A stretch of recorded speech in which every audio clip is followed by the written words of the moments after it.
apa yang harus dilakukan agar tidak mudah putus asa.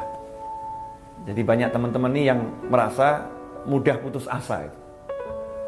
Sebetulnya putus asa itu timbul karena punya asa yang salah. Karena punya asa yang salah, maka jadi putus asa. Asa artinya harapan. Jadi punya harapan yang salah, maka harapannya putus. Harapannya putus. Asa yang salah bagaimana? Dia sandarkan dirinya kepada selain Allah Subhanahu wa taala. Dia bergantung kepada pekerjaannya, bergantung kepada usahanya, bergantung kepada ikhtiarnya, bergantung kepada kepandaiannya, bergantung kepada relasinya, bergantung kepada teman-temannya, bergantung kepada harta simpanannya, bergantung kepada apa yang dia miliki, dan menempatkan Allah Subhanahu wa taala jauh dari semua itu. Inilah yang menyebabkan seorang itu mudah putus asa. Karena ketika usahanya itu jatuh, maka asanya pun jatuh, harapannya jatuh. Dia nggak punya sandaran lagi. Ketika kepandaiannya itu hilang, maka harapannya pun hilang. Ketika harta simpanannya lenyap, maka harapannya pun lenyap. Karena sandarannya adalah makhluk yang nggak punya apa-apa, makhluk yang nggak bisa apa-apa. Tapi beda dengan orang yang bersandar hanya kepada Allah Subhanahu wa taala.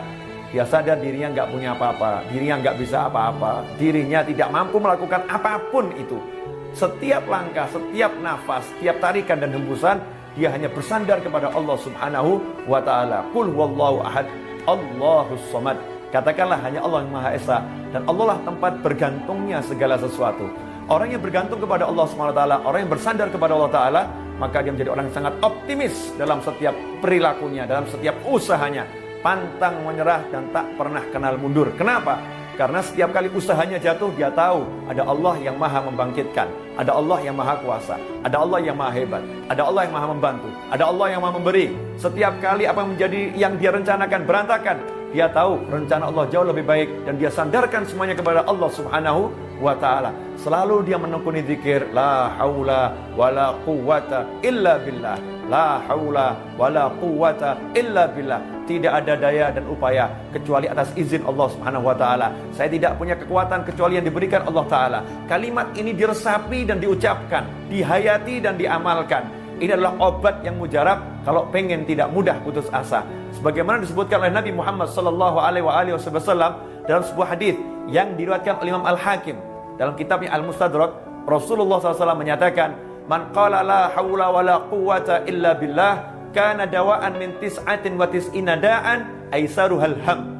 Nabi Muhammad SAW bersabda, barang siapa mengucapkan la haula wala quwwata illa billah, maka ucapannya itu akan menjadi obat bagi 99 penyakit, dan penyakit paling lemah, penyakit paling rendah, penyakit paling kecil yang disembuhkan dengan kalimat tersebut adalah penyakit alham, penyakit sumpek, penyakit suntuk, penyakit gak enak hati.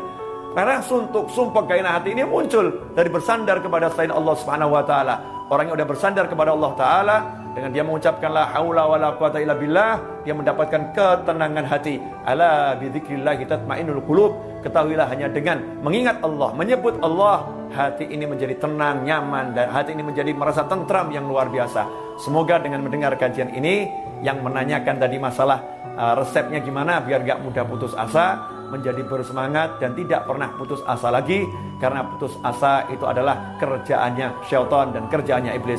Semoga Allah Ta'ala menyelamatkan kita dari rasa putus asa, karena asa kita hanya kepada Allah Subhanahu wa Ta'ala. Semoga barokah dan manfaat. Wabillahi taufiq wal hidayah. Wassalamualaikum warahmatullahi wabarakatuh.